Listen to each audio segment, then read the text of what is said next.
Alright, good morning. It's Saturday. Punta tayo ng Honda. Magpapa-change oil tayo kay Teddy. So, ito yung first change oil natin sa ating Honda ADV. 808 kilometers ang tinakbo niya from the time na nakuha natin siya sa Honda. Alright, buti na lang tumigil yung ulan, no? Kasi kanina grabe, napakalakas ng ulan. So kala ko hindi ako makakapag pa-change oil ngayon kasi na oras na tayo nagising, no? Late na tayo nagising, baka madami ng ipapa-maintenance ngayon dun sa may Honda Comembo branch. Alright, so for now biyahe muna tayo, guys. Ang tinakbo natin is 809 kilometers. So nakuha natin to May 30. So ano na ba ngayon? July 19. So ano na, almost magto 2 months na, no? 1 month and 19 days. So papa-change oil na natin si Teddy.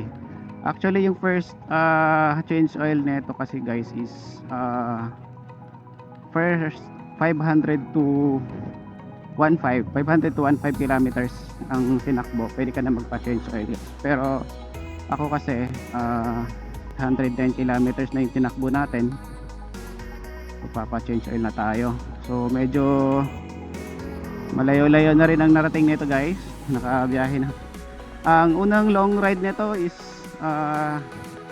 Talisay, Batangas, and then nilong ride natin siya ng Pagbilao, Quezon Province. So gagawa ulit ako ng review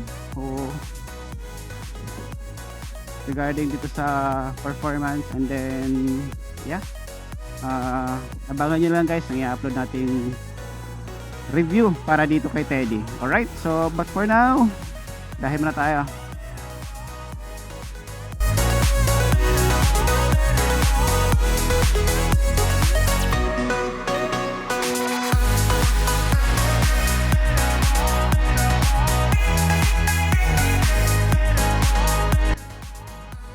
Alright, malapit na tayo sa Honda Comembo branch. Ano, wala masyadong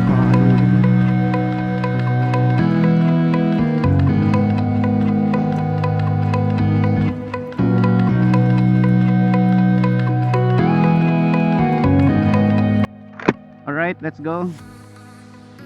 So hindi tayo pwede dito sa Honda Comembo, may nakaschedule na baba ng makina. So medyo matagal-tagal yun, guys. Though sabi naman ng technician doon is pwede pa naman daw hanggang 1,000 kilometers ang tinakbo. So naka 800 pa lang tayo, 809 kilometers. So pero hanap na lang tayo ng ibang Honda motor shop dealer kung meron malapit dito sa Comembo. I think meron dyan sa Pateros, may Honda dyan. So try natin kung available sila, pwede silang mag change oil. Alright, so let's go. Alright, finally nakapagpa-change oil tayo. Time check, guys, is 1:38.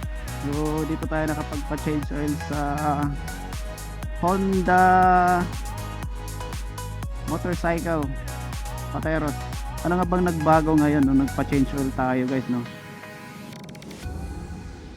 Ang napapansin ko dito, guys, medyo nawala yung vibrate niya. Ayan, oh. Nawala yung vibrate.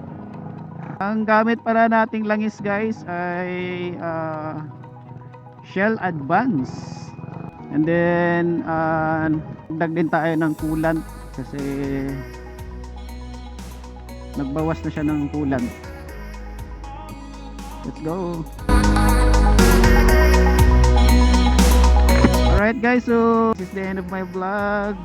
Bye bye. Biyahe muna tayo guys. Let's go.